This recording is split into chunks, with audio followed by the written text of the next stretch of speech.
नमस्कार. इयत्ता 9वी electrical technology प्रकरण क्रमांक 5 चुंबकत्व या प्रकरणाची आज आपण माहिती घेतोय. विद्युत क्षेत्रात चुंबकाला अनन्यसाधारण महत्त्व आहे. चुंबकामुळे मोठ्या प्रमाणावर वीज निर्मिती शक्य आहे. विद्युत शक्ती निर्माण करणारे जनरेटर, मोटारी, बेल, वेगवेगळे रिले, वीज मापके, ट्रान्सफॉर्मर इत्यादीमध्ये चुंबकीय गुणधर्माचा उपयोग केलेला असतो. फार वर्षापूर्वी मॅग्नेशिया येथील एशिया मायनरमधील रहिवाशांना एक विशिष्ट प्रकारचे खनिज पदार्थ आढळून आले होते की जे लहान लोखंडाच्या तुकड्यांना आकर्षित करत होते. त्या खनिजाला मॅग्नेशिया या देशात सापडल्याने मॅग्नेटाईट या नावाने ओळखले जाते. पुढे त्याला मॅग्नेट असे नाव देण्यात आले. चुंबकाचे शास्त्रीय नाव आयर्न ऑक्साईड Fe3O4 असे आहे. आता चुंबकाची व्याख्या नेमकी काय असते हे आपण बघूया. लोखंड आणि लोखंडयुक्त पदार्थांना आकर्षित करणे व आधांतरी टांगून ठेवल्यास दक्षिणोत्तर स्थितीत स्थिर राहणे हे गुणधर्म ज्या पदार्थामध्ये असतात त्याला चुंबक असे म्हणतात. पदार्थातील या गुणधर्माच्या अस्तित्वाला चुंबकत्व असे म्हणतात. पृथ्वीच्या भौगोलिक उत्तर दिशेकडे स्थिर राहणाऱ्या चुंबकाच्या टोकास उत्तर ध्रुव नॉर्थ पोल असे म्हणतात. इंग्रजी कॅपिटल N या अक्षराने दर्शवितात. दक्षिण दिशेकडे स्थिर होणाऱ्या चुंबकाच्या टोकास दक्षिण ध्रुव साऊथ पोल असे म्हणतात आणि तो इंग्रजी कॅपिटल S या अक्षराने दर्शवितात. चुंबकाचे काही गुणधर्म आहेत. पहिला गुणधर्म आहे चुंबक हा नेहमी लोखंड व त्याच्या संमिश्र धातूंना आकर्षून घेतो. चुंबकाला 2 ध्रुव असतात, उत्तर ध्रुव आणि दक्षिण ध्रुव. चुंबक आधांतरी टांगले असता नेहमी पृथ्वीच्या भौगोलिक उत्तर आणि दक्षिण दिशेत स्थिर राहतो. 2 चुंबकाच्या सजातीय ध्रुवामध्ये अपसरण आणि विजातीय ध्रुवामध्ये आकर्षण होते. चुंबकाचे विभाजन करून दोन्ही ध्रुव वेगवेगळे करता येत नाहीत. प्रत्येक तुकड्यामध्ये चुंबकाचे सर्वच गुणधर्म असतात. चुंबकाला दोन्ही ध्रुवावर चुंबकीय शक्ती समान व जास्त असते आणि चुंबकाच्या मध्यभागी ती कमी कमी होत जाते. चुंबक स्वतःभोवतीच्या चुंबकीय क्षेत्रातील चुंबकीय पदार्थामध्ये चुंबकत्व निर्माण करतो. चुंबक गरम केल्यास, ठोकल्यास, उंचावरून पडल्यास अथवा सल्फ्युरिक ॲसिडमध्ये बुडवल्यास चुंबकीय गुणधर्म नष्ट होतात. चुंबकाचे प्रकार. चुंबकाचे मुख्य 2 प्रकार आहेत, नैसर्गिक चुंबक आणि कृत्रिम चुंबक. पहिला आहे तो नैसर्गिक चुंबक. खाणीमध्ये कठीण काळ्या दगडाच्या स्वरूपात सापडणाऱ्या चुंबकाला नैसर्गिक चुंबक असे म्हणतात. याची चुंबकीय शक्ती फार कमी असते. कृत्रिम चुंबक. चुंबकीय पदार्थावर कृत्रिमरित्या प्रक्रिया करून त्या पदार्थामध्ये चुंबकत्व निर्माण केले जाते. अशा प्रकारे तयार केल्या जाणाऱ्या चुंबकाला कृत्रिम चुंबक असे म्हणतात. यामध्ये मोठ्या प्रमाणावर चुंबकीय आकर्षण शक्ती निर्माण करता येते, तसेच हवा त्या आकाराचं चुंबक तयार करता येतो. या कृत्रिम चुंबकाचे 2 प्रकार पडतात, कायम चुंबक आणि दुसरा तात्पुरता चुंबक किंवा विद्युत चुंबक. पहिला प्रकार आहे कायम चुंबक. ज्या चुंबकामधील चुंबकीय गुणधर्म अनेक वर्षे कायम राहतात त्याला कायम चुंबक असं म्हणतात. शुद्ध पोलादाच्या पट्टीवर शक्तिशाली चुंबक घासून कायम चुंबक तयार केला जातो. कायम चुंबक हे वेगवेगळ्या आकारामध्ये असतात. उदाहरणार्थ पट्टीचा चुंबक, नालाकृती चुंबक, वर्तुळाकार चुंबक, दंडगोलाकृती चुंबक. आवश्यकतेनुसार वेगवेगळे आकार या कायम चुंबकाला देता येतात. दुसरा प्रकार आहे तात्पुरता चुंबक. ज्या चुंबकाचे चुंबकीय गुणधर्म तात्पुरत्या स्वरूपाचे असतात त्यांना तात्पुरता चुंबक असे म्हणतात. यामध्ये चुंबकत्व निर्माण करणारी शक्ती कार्यरत असेपर्यंतच चुंबकात चुंबकीय गुणधर्माचे अस्तित्व असते व ती शक्ती नष्ट होतात चुंबकातील चुंबकीय गुणधर्म नष्ट होतात. तात्पुरत्या चुंबकाचे 2 प्रकार पडतात, प्रवर्तनाने निर्माण होणारा चुंबक आणि विद्युत चुंबक.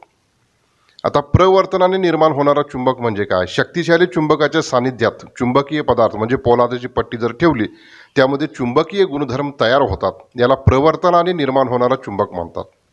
शक्तिशाली चुंबक काढून घेताच पट्टीतील चुंबकीय गुणधर्म नष्ट होतात. विद्युत चुंबक. विद्युत प्रवाहाच्या सहाय्याने चुंबकीय पदार्थामध्ये चुंबकीय गुणधर्म निर्माण केले जातात. याला विद्युत चुंबक असं म्हणतात. पोलादी पट्टी किंवा रॉडवर इन्सुलेटेड वायर गुंडाळून त्यास विद्युत पुरवठा दिल्यास पट्टीमध्ये चुंबकत्व निर्माण होते. विद्युत प्रवाह सुरू असेपर्यंतच पट्टीमध्ये चुंबकीय गुणधर्म असतात. या सर्व चुंबकीय पदार्थांचं वर्गीकरण 3 प्रकारे केलं जातं, फेरोमॅग्नेटिक पदार्थ, पॅरामॅग्नेटिक पदार्थ आणि डायमॅग्नेटिक पदार्थ. पहिला प्रकार आहे फेरोमॅग्नेटिक पदार्थ. जे पदार्थ लोहचुंबकाकडे जास्त प्रमाणात आकर्षिले जातात त्यांना फेरोमॅग्नेटिक पदार्थ म्हणतात. उदाहरणार्थ लोखंड, पोलाद, निकेल, कोबाल्ट आणि त्यांचे संमिश्र. पॅरामॅग्नेटिक पदार्थ जे पदार्थ लोहचुंबकाकडे इतर पदार्थापेक्षा कमी प्रमाणात आकर्षिले जातात त्यांना पॅरामॅग्नेटिक पदार्थ म्हणतात. उदाहरणार्थ अल्युमिनियम, मॅग्नेशियम, मॅग्नीज, प्लॅटिनम, तांबे इत्यादी. डायमॅग्नेटिक पदार्थ जे पदार्थ शक्तिशाली चुंबकाकडे नेले असता अल्प प्रमाणात प्रतिकर्षतात त्यांना डायमॅग्नेटिक पदार्थ असे म्हणतात. काच, पेपर, लाकूड, ग्राफाईट, बिस्म, सल्फर, गंधक इत्यादी. पाणी हे डायमॅग्नेटिक पदार्थ या गटात मोडते आणि हवा पॅरामॅग्नेटिक पदार्थ या गटामध्ये मोडते. मूलभूत चुंबकीय संज्ञा याची माहिती घेणं गरजेचं आहे. पहिली संज्ञा आहे चुंबकीय ध्रुव. चुंबकाची दोन टोके जेथे चुंबकीय शक्ती जास्तीत जास्त एकवटलेली असते त्यांना चुंबकीय ध्रुव असे म्हणतात. चुंबकीय रेषा चुंबकाच्या आतील भागात दक्षिण ध्रुवाकडून उत्तर ध्रुवाकडे जाणाऱ्या व चुंबकाच्या बाहेरील भागात उत्तर ध्रुवाकडून दक्षिण ध्रुवाकडे जाणाऱ्या अदृश्य रेषांना चुंबकीय रेषा असे म्हणतात. चुंबकीय रेषांचे काही गुणधर्म आहेत की जसे चुंबकीय रेषा एकमेकांना कधीही छेदत नाहीत. चुंबकीय रेषा चुंबकीय क्षेत्राच्या शक्तीच्या समप्रमाणात असतात. ज्या ठिकाणी चुंबकीय क्षेत्र अधिक प्रभावी असते त्या ठिकाणी चुंबकीय रेषा अधिकाधिक घट्ट झालेल्या दिसतात, तर कमी प्रभावी चुंबकीय क्षेत्रामध्ये चुंबकीय रेषा अधिकाधिक विरळ होत जातात. चुंबकीय रेषा कमीत कमी अडथळ्यातून वाहतात.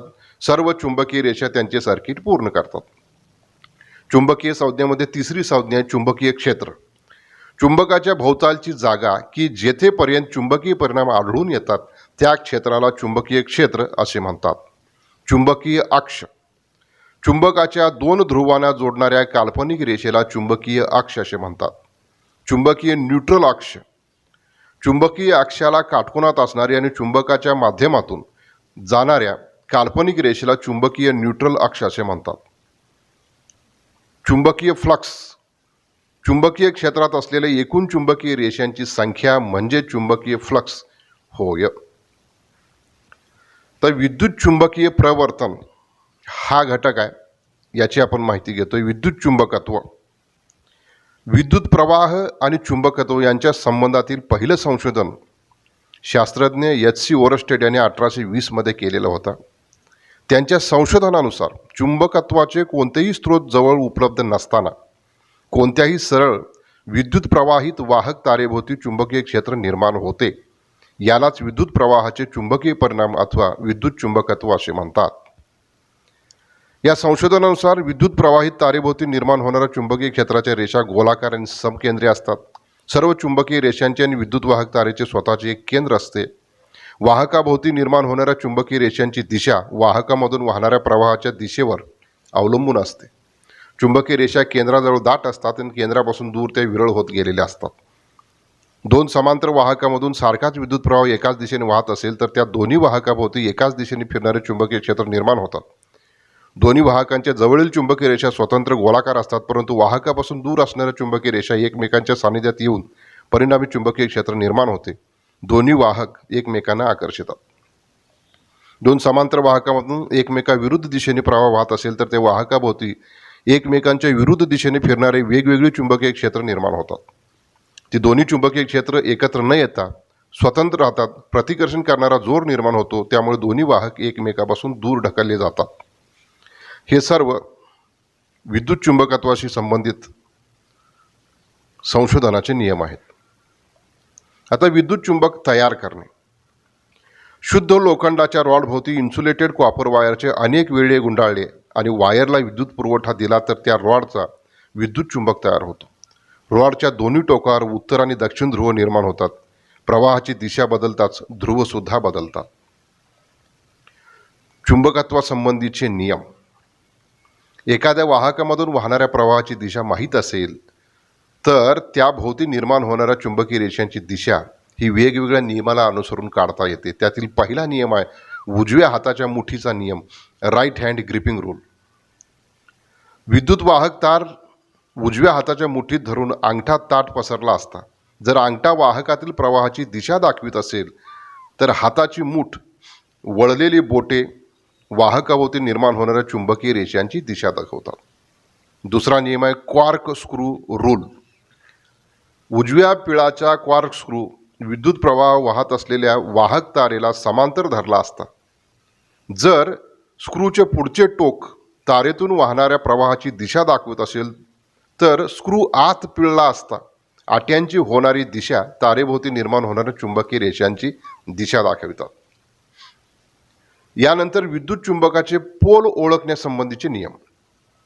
त्यातील पहिला नियम आहे उजव्या हाताच्या तळव्याचा नियम, राईट हँड पाम रूल. उजव्या हाताचा तळवा विद्युत प्रवाहित तारेवर धरून बोटे सरळ पसरली असतात. जर बोटे कंडक्टरमधून वाहणाऱ्या करंटची दिशा दाखवत असतील तर अंगठा हा उत्तर ध्रुव दाखवतो. यातीलच दुसरा नियम आहे स्विमिंग रूल. विद्युत प्रवाह वाहत आहे अशा तारेतून प्रवाहाच्या दिशेने एक माणूस पालथा पोहत आहे अशी कल्पना केल्यास माणसाचा डावा हात उत्तर ध्रुव दर्शवतो. हे सर्व नियम झाल्यानंतर सॉलेनॉइडची माहिती आपण घेतो. सॉलेनॉइड विद्युत वाहक तारेच्या अनेक वेटोळे असलेल्या काहीशा लांबीच्या गुंडाळीला म्हणजे कॉईलला सॉलेनॉइड म्हणतात. सॉलेनॉइडला DC विद्युत पुरवठा दिल्यानंतर पॉझिटिव्ह बाजूला उत्तर व निगेटिव्ह बाजूला दक्षिण ध्रुव तयार होतो. सॉलेनॉइड भोवती निर्माण होणाऱ्या चुंबकीय रेषांची दिशा एंड रूल किंवा हेलिक्स रूलने शोधून काढता येते. आता यातील एंड रूल. सॉलेनॉइड कॉईलकडे एका बाजूने पाहिले असता वाहणारा प्रवाह जर घड्याळाच्या काट्याच्या दिशेने वर्तुळाकार वाहत असेल तर प्रेक्षकाकडील बाजू दक्षिण ध्रुव दर्शवते. तसेच वाहणारा प्रवाह जर घड्याळाच्या काट्याच्या विरुद्ध दिशेने असेल तर प्रेक्षकाकडील बाजू उत्तर ध्रुव दर्शवते. याला एंड रूल असं म्हणतात. हेलिक्स रूल याला राईट हँड थंब रूल असंही म्हणतात. उजव्या हाताच्या मुठीत विद्युत चुंबक धरून अंगठा ताठ पसरला असता. जर बोट्यांची होणारी दिशा विद्युत चुंबकाभोवती प्रवाह निर्माण होणाऱ्या प्रवाहाची दिशा दाखवत असतील तर ताठ पसरलेला अंगठा हा विद्युत चुंबकाचा उत्तर ध्रुव दाखवतो. विद्युत चुंबकीय प्रवर्तन.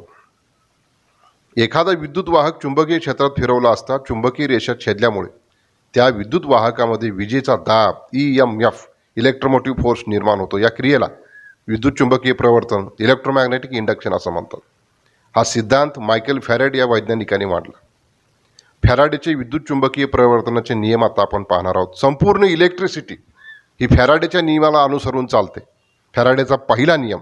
जेव्हा एखादा कंडक्टर चुंबकीय रेषामध्ये बदल घडवून आणतो तेव्हा त्या कंडक्टरमध्ये EMF निर्माण होतो. दुसरा नियम. विद्युत चुंबकीय प्रवर्तनामध्ये निर्माण होणारा EMF हा चुंबकीय रेषेच्या बदलाच्या समप्रमाणात असतो. EMF निर्माण होण्यासाठी कंडक्टर किंवा कॉईल, चुंबकीय रेषा आणि वेग या गोष्टींची प्रामुख्याने आवश्यकता असते. जेव्हा चुंबकीय बदल जास्त अथवा कमी होईल त्या प्रमाणात EMFची निर्मिती होत असते. लेन्झचा नियम. विद्युत चुंबकीय प्रवर्तनाने निर्माण होणाऱ्या विद्युत दाबाची आणि पर्यायाने विद्युत प्रवाहाची दिशा ज्या कारणाने निर्माण होते त्या कारणाला ती विरोध करणारी असते. फ्लेमिंगचा उजव्या हाताचा नियम. विद्युत चुंबकीय प्रवर्तनाच्या तत्वानुसार जनरेटर आणि अल्टरनेटरमध्ये निर्माण होणाऱ्या EMFची दिशा ओळखण्यासाठी उजव्या हाताचा नियम वापरतात. हा नियम असा आहे. आपल्या उजव्या हाताची 3 बोटे अनुक्रमे अंगठा, पहिले बोट व मधले बोट एकमेकांना काटकोनात धरली असतात. जर अंगठा कंडक्टरची फिरण्याची दिशा दर्शवित असेल, पुढचे बोट चुंबकीय रेषांची दिशा दर्शवित असेल तर मधले बोट विद्युत वाहकामधील प्रवाहाची अथवा EMFची दिशा दर्शविते. हा निर्माण होणारा EMF हा वेगवेगळ्या पद्धतीने निर्माण होतो. त्याचे वेगवेगळे भाग आणि प्रकार पडतात. पहिला आहे डायनामिकली निर्माण होणारा EMF. यामध्ये चुंबकीय क्षेत्र व विद्युत वाहक यापैकी एक स्थिर ठेवून दुसऱ्याला गती देतात. वाहकामुळे चुंबकीय रेषा कापल्या जाऊन EMF निर्माण होतो. डायनामिकली EMF निर्माण होण्याच्या 2 पद्धती आहेत. स्थिर विद्युत वाहक कंडक्टर आणि फिरते चुंबकीय क्षेत्र. विद्युत वाहक म्हणजेच कंडक्टर म्हणजेच कॉईल स्थिर ठेवून चुंबकीय क्षेत्राला गती दिली जाते. ही पद्धत मोठ्या प्रमाणात AC जनरेटरमध्ये वापरलेली असते. स्थिर चुंबकीय क्षेत्र आणि फिरता वाहक. चुंबकीय क्षेत्र स्थिर ठेवून वाहकाला गती दिली ही पद्धत DC जनरेटरमध्ये वापरतात. दुसरा प्रकार आहे स्टॅटिकली निर्माण होणारा EMF. यामध्ये विद्युत वाहक चुंबकीय क्षेत्र या दोन्हीशी स्थिर ठेवून फक्त फ्लक्स बदलत्या ठेवल्या जातात. बदलत्या चुंबकीय रेषा छेदल्या जाऊन EMF निर्माण होतो. याचा उपयोग फ्लोरोसंट ट्यूबच्या चोक आणि ट्रान्सफॉर्मरमध्ये केला जातो. स्टॅटिकली निर्माण होणारा EMFच्या पुन्हा 2 प्रकार पडतात. सेल्फ पद्धतीने निर्माण होणारा EMF आणि म्युच्युअल पद्धतीने निर्माण होणारा EMF. त्यातला पहिला प्रकार आहे सेल्फ पद्धतीने निर्माण होणारा EMF. एखाद्या कॉईलला जर सप्लाय दिला असता त्या कॉईलभोवती निर्माण होणाऱ्या चुंबकीय रेषा त्याच कॉईलकडून छेदल्या जाऊन त्याच कॉईलमध्ये EMF निर्माण होतो. या क्रियेला सेल्फ इंडक्शन असे म्हणतात. दुसरा प्रकार म्युच्युअल पद्धतीने निर्माण होणारा EMF. दोन कॉईल एकमेकाच्या सानिध्यात ठेवून एका कॉईलला सप्लाय दिला असता त्यापासून निर्माण होणाऱ्या चुंबकीय रेषा दुसऱ्या कॉईलकडून छेदल्या जाऊन दुसऱ्या कॉईलमध्ये EMF निर्माण होतो. यास म्युच्युअल पद्धतीने निर्माण होणारा EMF असं म्हणतात. यानंतर फ्लेमिंगच्या डाव्या हाताचा नियम. चुंबकीय क्षेत्रामध्ये ठेवलेल्या विद्युत प्रवाहित वाहकाला फिरण्यासाठी मिळणाऱ्या प्रेरणेची दिशा किंवा DC मोटरच्या आर्मेचरची फिरण्याची दिशा ओळखण्यासाठी फ्लेमिंगचा डाव्या हाताचा नियम वापरतात. हा नियम असा आहे, आपल्या डाव्या हाताची 3 बोटे अनुक्रमे अंगठा, पहिले बोट आणि मधले बोट एकमेकांना काटकोनात धरले असतात. जर पहिले बोट चुंबकीय रेषांची दिशा दर्शवित असेल, मधले बोट विद्युत वाहकामधून वाहणाऱ्या प्रवाहाची दिशा दर्शवित असेल, तर अंगठा हा वाहकाला मिळणाऱ्या प्रेरणेची दिशा दर्शवितो. चुंबकत्वानंतर या चुंबकत्वाचा वापर करून ट्रान्सफॉर्मर आपण वापरतो. या ट्रान्सफॉर्मरची आपण माहिती घेतोय. AC प्रवाह पद्धतीचा ट्रान्सफॉर्मर हा एक अविभाज्य घटक आहे. ट्रान्सफॉर्मर हे असे स्थिर साधन आहे की त्यातील कोणताही भाग फिरणारा नसतो, परंतु ते कार्यरत असते. याच्या सहाय्याने सहजरीतीने विजेचा दाब किंवा प्रवाह कमी जास्त करता येतो. सध्या 3 फेज सप्लाय पद्धतीचे वीज निर्मिती, परिवहन, वितरण केले जाते. भारतीय मानक संस्थेने वेगवेगळ्या टप्प्यासाठी वेगवेगळे व्होल्टेज निश्चित केलं. जसं वीज निर्मितीचं व्होल्टेज आहे 11 किलो व्होल्ट, परिवहन व्होल्टेज 440 किलो व्होल्ट ते 220 किलो व्होल्ट, वितरणसाठी 132 kilo volt, 66 kilo volt, 33 kilo volt, 11 kilo volt आणि युटिलायझेशनसाठी 440 व्होल्ट आणि 230 व्होल्ट. हे व्होल्टेज कमी जास्त करण्यासाठी ट्रान्सफॉर्मरचा वापर केला जातो. ट्रान्सफॉर्मरचं तत्व. ट्रान्सफॉर्मर हा इलेक्ट्रोमॅग्नेटिक इंडक्शनच्या म्युच्युअल इंडक्शनच्या क्रियेनुसार कार्य करतो. एका कॉईलला सप्लाय देऊन तिच्या चुंबकीय क्षेत्रात दुसरी कॉईल ठेवली असता पहिल्या कॉईलच्या चुंबकीय रेषा दुसऱ्या कॉईलकडून कापल्या जातात आणि फॅराडेच्या नियमानुसार दुसऱ्या कॉईलमध्ये EMF निर्माण होतो. या तत्वावर ट्रान्सफॉर्मरचं कार्य चालतं. यालाच म्युच्युअल इंडक्शन असं म्हणतात. ट्रान्सफॉर्मरची कार्यपद्धत. ट्रान्सफॉर्मरमध्ये एकाच लॅमिनेटेड आयर्न कोरवर 2 कॉईल बसवलेले असतात. कॉईल त्या कोअरपासून वाहणाऱ्या चुंबकीय फ्लक्सने एकमेकांना जोडलेले असतात. ज्या कॉईलला AC पुरवठा देतात त्याला प्रायमरी वाइंडिंग म्हणतात. ज्या कॉईलला लोड देतात त्याला सेकंडरी वाइंडिंग म्हणतात. प्रायमरी वाइंडिंगला AC सप्लाय दिला असता प्रायमरी वाइंडिंगच्या भोवती बदलता फ्लक्स निर्माण होतो. कोअरमुळे चुंबकीय मंडल पूर्ण होते. त्याच कोअरवर सेकंडरी वाइंडिंग असल्याने सेकंडरी वाइंडिंगच्या वेढ्यामधून फ्लक्स कापला जाऊन फॅराडेच्या नियमानुसार EMF निर्माण होतो. सेकंडरी वाइंडिंगला लोड जोडला असता मंडल पूर्ण होऊन प्रवाह वाहू लागतो. ट्रान्सफॉर्मर फक्त AC सप्लायवर कार्य करतात. ट्रान्सफॉर्मरची रचना. ट्रान्सफॉर्मरच्या रचनेमध्ये कोअर आणि वाइंडिंग हे 2 भाग असतात. आता पहिला भाग जो आहे तो कोअर.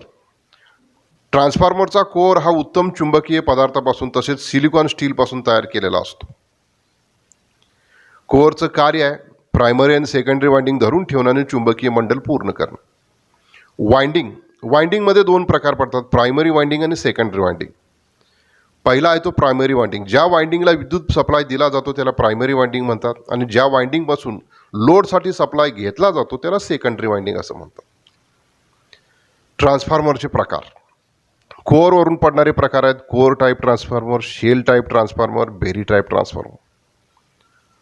व्होल्टेजवरून पडणारे प्रकार आहेत step up transformer, step down transformer. प्रवाह प्रणालीनुसार पडणारे प्रकार आहेत सिंगल फेज ट्रान्सफॉर्मर आणि 3 फेज ट्रान्सफॉर्मर.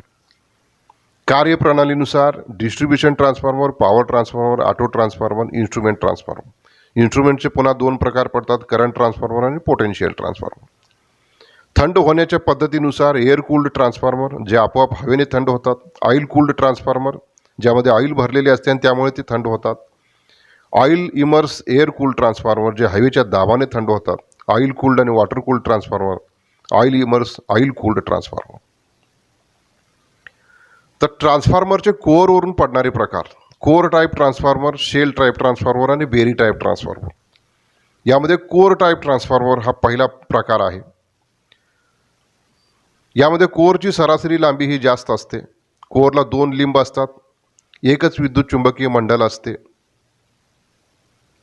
या प्रकारच्या ट्रान्सफॉर्मरचा उपयोग जास्त व्होल्टेज आणि कमी आउटपुटसाठी असतो. सेल टाईप ट्रान्सफॉर्मर याच्यामध्ये कोअरसाठी ई आणि आय प्रकारचे स्टॅम्पिंग्ज वापरलेले असतात. याचा उपयोग कमी व्होल्टेज आणि जास्त आउटपुटसाठी होतो. बेरी टाईप ट्रान्सफॉर्मर, याची रचना किचकट असते, दुरुस्तीसाठी कठीण असते, वाइंडिंग बसवण्यास अवघड असते. या प्रकारचे ट्रान्सफॉर्मर विशेष उपयोगात वापरत नाहीत.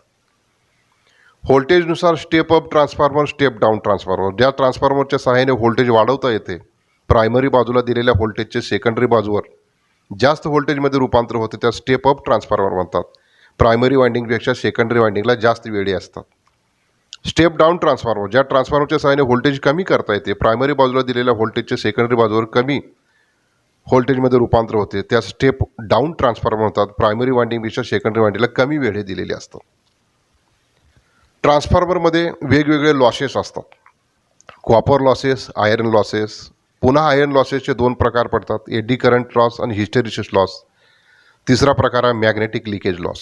कॉपर लॉस, प्रायमरी आणि सेकंडरी वाइंडिंगचा रोध आणि त्यामधून वाहणाऱ्या प्रवाहामुळे वाइंडिंगमध्ये उष्णता उत्पन्न झाल्यास कॉपर लॉस निर्माण होतात. आयर्न लॉस, कोअरच्या गुणधर्मामुळे निर्माण होणाऱ्या लॉसेसना आयर्न लॉस म्हणतात. याच्यामध्ये दोन प्रकार आहेत, एडी करंट लॉस आणि हिस्टेरिसिस लॉस.